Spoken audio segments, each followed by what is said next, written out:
Olá, saúdo a todos em nome do soberano Criador dos céus e da terra, o Senhor Jesus Cristo. Hoje vamos começar a minha exposição da minha tradução da segunda carta aos Coríntios. Os primeiros dois versos fazem a saudação e eu vou ler então só esses dois versos para começar.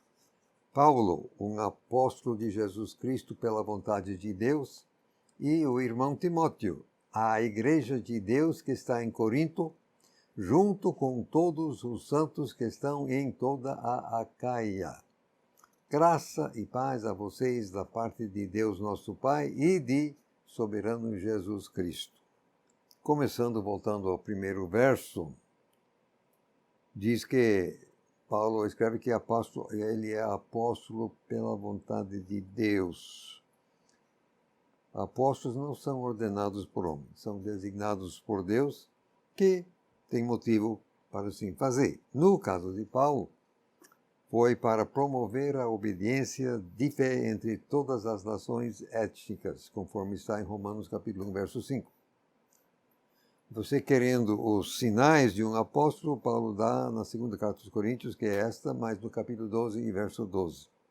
E o irmão Timóteo, Paulo reconhece um colega auxiliar. A igreja de Deus, eu explico o meu uso aqui, sendo provavelmente que havia várias congregações locais se reunindo em lares em Corinto, para nem se comentar então toda a Acaia, eu escolhi o vocábulo igreja. Quando é só uma assembleia local, eu utilizo a palavra congregação normalmente. De passagem, observar que Paulo obviamente intencionava que sua carta tivesse uma circulação ampla. Aliás, na primeira carta dos Coríntios, ele mandou para todos os santos em todos os lugares. Até hoje, hein? Junto com todos que estão também em toda a Acaia. Então, fica claro que Paulo não estava se dirigindo unicamente aos coríntios. Mas, eu pergunto, como poderia essa carta chegar até os cristãos em toda a Acaia? E a primeira carta dos Coríntios no mundo inteiro? Se o próprio Paulo não soltou a carta na forma de várias cópias, então a congregação que a recebeu teria a incumbência de produzir cópias certificadas. Aliás, pensando um pouquinho, você fosse sim, um líder, um responsável numa congregação qualquer, chega às nossas mãos uma carta de Paulo, mas junto com a carta vem a instrução que nós temos que passar adiante a outras congregações. Nós vamos fazer o quê, gente? Antes de passar essa carta adiante, nós vamos fazer o quê? Ora, eu iria com toda e absoluta certeza fazer uma cópia para nós ficar com uma cópia. Com certeza. E essa cópia seria verificada, quer dizer, chancelada, é isso mesmo. Aí então, com a nossa cópia, aí nós podemos deixar a original seguir. Tranquilo. Você talvez tenha notado que eu li no fim soberano Jesus Cristo. Não está assim na sua Bíblia. Quando o vocábulo Senhor ocorre sem artigo definido, como no caso aqui, eu costumo mesmo traduzir soberano. Quando traz o artigo, ou então o pronome possessivo nosso, junto, aí eu costumo traduzir Senhor, aí é o Senhor, o nosso Senhor. Esse é meu costume normal, com algumas exceções. Prosseguindo, agora podemos ler versos 3 a 7. Todo louvor ao Deus e Pai de nosso Senhor Jesus Cristo, o Pai das compaixões e Deus de todo encorajamento, que nos encoraja em toda a nossa aflição, para podermos encorajar os que estão em qualquer tipo de aflição, por meio do encorajamento com que nós mesmos somos encorajados por Deus. Porque assim como os sofrimentos de Cristo transbordam para dentro de nós, assim também o nosso encorajamento transborda por meio de Cristo. Então, se somos afligidos, é para o vosso encorajamento até libertação, o que capacita a suportar os mesmos sofrimentos que nós também estamos sofrendo. Abre parênteses, sim, a nossa esperança a vosso respeito está firme, fecha parênteses. E se somos encorajados, também é para o vosso encorajamento e libertação. Pois sabemos que assim como vocês são participantes dos sofrimentos, assim também o serão do encorajamento. Esse parágrafo todo tinha mais a ver com aflição e encorajamento. Então, Paulo dizendo que o que acontece com ele e os seus colegas, então serve de exemplo que vai acontecer a mesma coisa com eles. Eu quero voltar agora ao verso 3, diz aqui a respeito do Deus e Pai de nosso Senhor Jesus, o Pai das compaixões. Você sabe que no uso dos judeus, o filho de alguma coisa era caracterizado por essa coisa. O pai, então, de alguma coisa é a fonte dessa coisa. Então, o pai das compaixões nos dá a ideia realmente de que Deus é a fonte de toda compaixão genuína. Aliás, de Satanás você não vai receber nenhuma. O pai das compaixões, o Deus de todo encorajamento. Isso aí. A gente não gosta mesmo de sofrer, não é? Mas um motivo importante pelo qual Deus nos envia sofrimento é exatamente para que nós depois possamos ajudar outros, passando também por dificuldade. Nós, a partir da própria experiência, podemos ajudar os outros. É assim que funciona. Verso 5. Os sofrimentos do Cristo transbordam para dentro de nós e também para dentro de vocês. É o seguinte, recebemos a nossa parcela de sofrimento.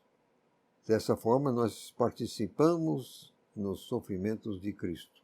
Você pode ver Colossenses capítulo 1, verso 24 e a 1 de Pedro, capítulo 4 e verso 13, que dizem isso cabalmente.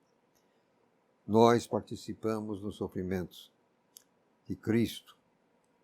Transparece que, para o reino de Deus crescer entre os homens, na medida que continuamos a desfazer as obras de Satanás no mundo, nós também temos de sofrer. Não gosto, eu confesso que não gosto, mas é isso aí. Cada um de nós vai ter a sua parcela de sofrimento. Faz parte do pacote. Ou como diz a gíria, faz parte. Isso aí. Verso 7. No meio dessa coisa de aflição, sofrimento, encorajamento, aí ele abre um parênteses no verso 7. Sim, a nossa esperança a vosso respeito está firme. É como que, entendo assim, ele estava afirmando a sua confiança que eles não iriam ceder debaixo do sofrimento. Então ele está ajudando com a sua declaração de esperança, se posso me expressar dessa forma. Aí, terminando, então assim também serão participantes de sofrimento, também encorajamento. Seguinte, nós não podemos evitar que as pessoas passem por sua parcela de sofrimento. Lamento, não dá. Cada um vai ter que passar pela própria parcela. O que nós podemos fazer é encorajá-los, isso sim. Cabe a nós, então, encorajar. Podemos prosseguir, então, agora o verso 8 a 11. Então, irmãos, não queremos que vocês desconheçam a aflição que nos sobreveio na Ásia, porque fomos excessivamente sobrecarregados, além da nossa força, ao ponto de perder a esperança de sobreviver. De fato, nós mesmos já tivemos a sentença de morte em nós mesmos. para que não confiássemos em nós mesmos, mas no Deus que ressuscita os mortos, o qual nos livrou e continua livrando de tão grande perigo de morte, em quem confiamos mesmo que continuará a livrar. Vocês também acrescentando vossa cooperação pela oração a nosso favor, para que o benefício a nós concedido através de muitos seja agradecido por muitas pessoas a favor de vocês. Agora, transparece aqui que Paulo passou por maus pedaços. Ele não poupa aqui poupa a palavra, que foi excessivamente sobrecarregado, que foi além da força. Perdemos, inclusive, até a esperança de sobreviver, íamos morrer mesmo. Fala de sentença de morte. Quer dizer, estava com a morte na cara, estava encarando a morte. Agora, quando ele fala aqui, no verso 9, que ele tinha de confiar no Deus que ressuscita os mortos, o que me vem à mente é o seguinte: se você espera do Deus que cura os doentes, é porque você está doente. E é isso que você está precisando.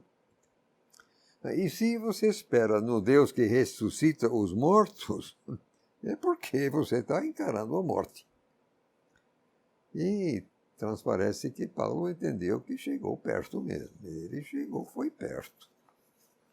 Ele fala aqui no verso aqui, livrando de tão grande perigo de morte. Foi grande perigo de morte, gente. Mas Deus livrou e ele confia que Deus vai seguir livrando. Aí no verso 11 ele fala da cooperação que eles fizeram através da oração. O que nos leva a entender que a oração de fato faz diferença. Então, aqui ele termina o verso 11, dizendo realmente que o benefício vai ser recompensado. Eles vão receber um retorno de seu investimento, quer dizer, investimento de tempo que gastaram orando, vão receber recompensa. Eu preciso aqui comentar uma variante textual, que o que eu li não é o que você está acostumado a ler. Em vez de a favor de vocês, o que eu li, é que o que está em 75% dos manuscritos gregos, inclusive a melhor linha de transmissão que eu sigo, acontece que 25% dos manuscritos gregos trazem a favor de nós, em vez de vós, nós. E está assim na maioria das versões. Não faz muita diferença, só para você entender. Agora, podemos prosseguir. Eu vou ler somente os versos 12 a 14 para começar.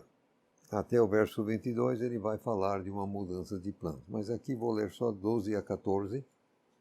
Ora, o nosso motivo de orgulho é o testemunho da nossa consciência de o testemunho da nossa consciência de que nos temos comportado no mundo com franqueza e simplicidade de Deus, não com sabedoria carnal, mas com a graça de Deus, ainda mais em relação a vocês.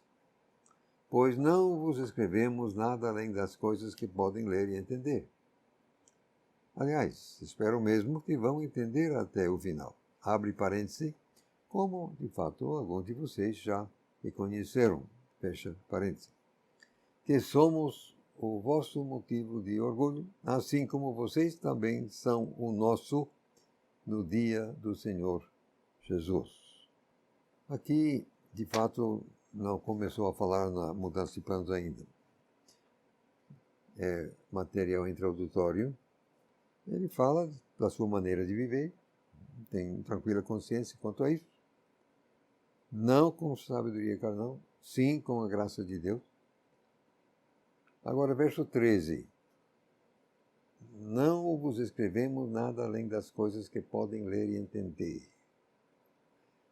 Eu entendo que Paulo estava afirmando que ele nunca escreveria com a intenção de obfuscar ou ofuscar qualquer assunto.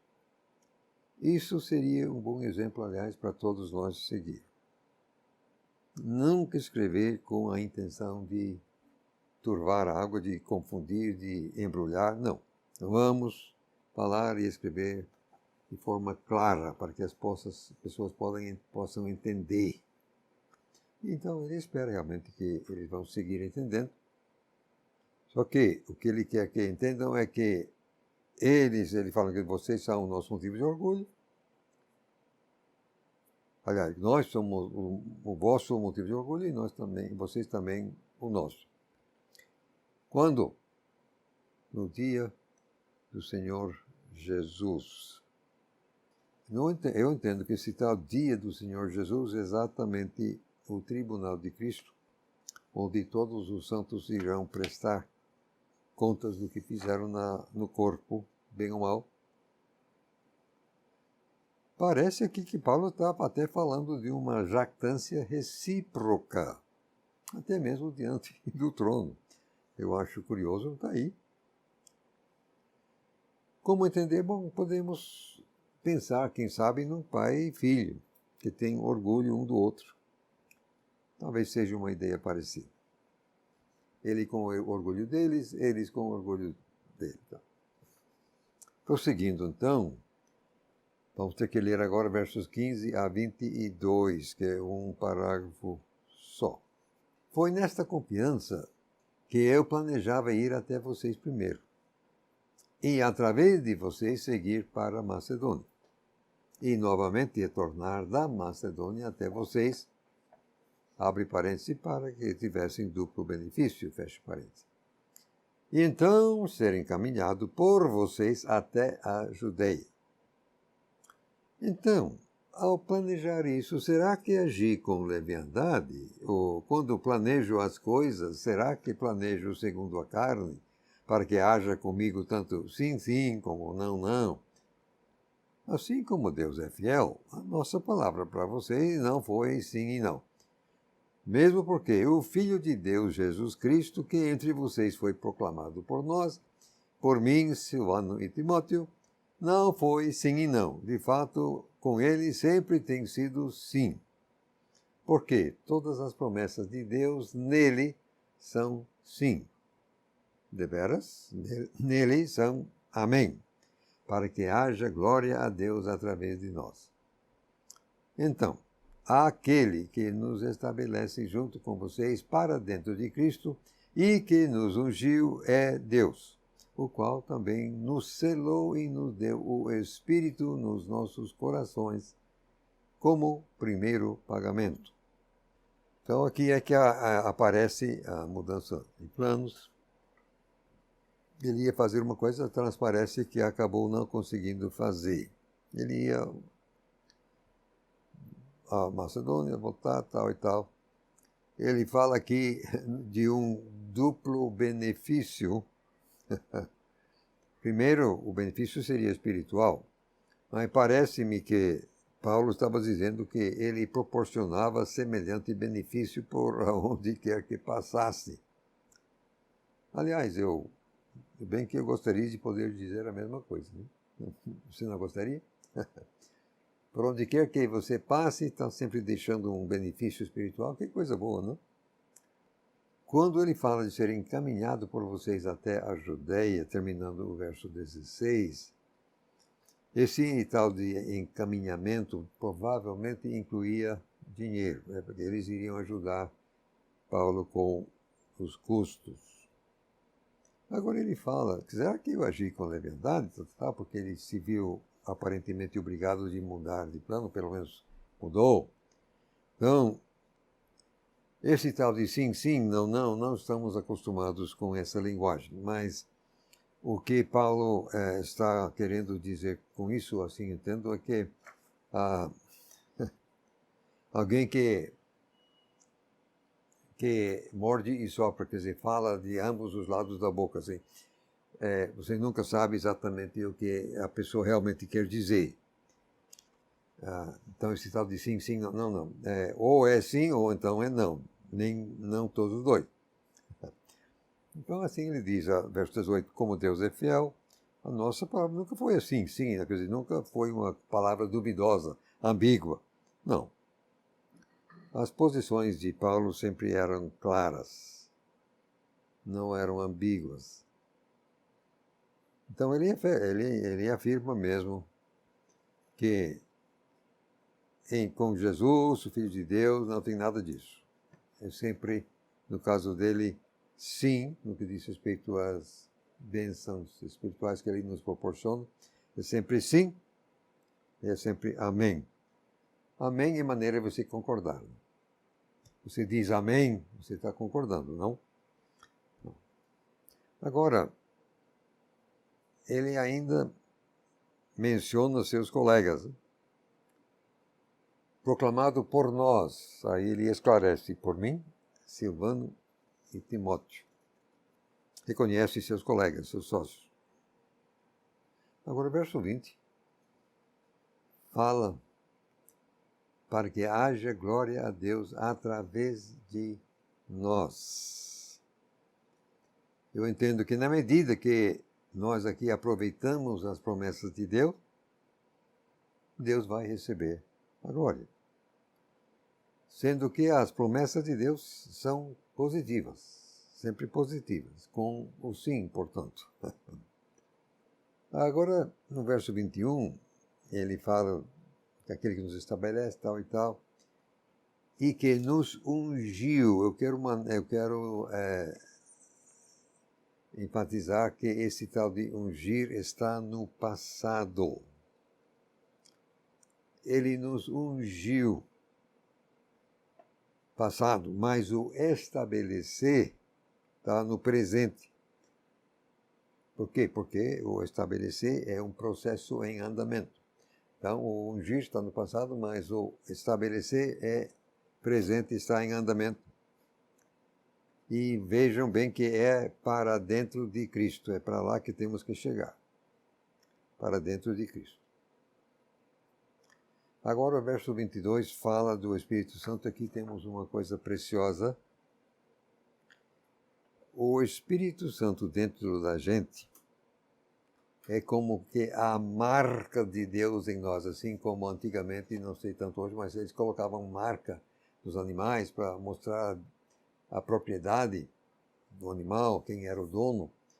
Então, o Espírito Santo na gente é a marca de Deus em nós, mostrando que nós pertencemos a Ele.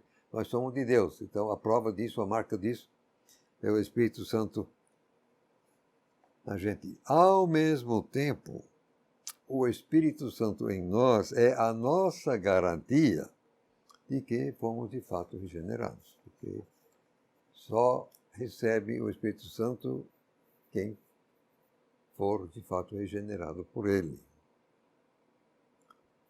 De passagem, os versos 21 e 22 mencionam todas as três pessoas da Trindade. Não?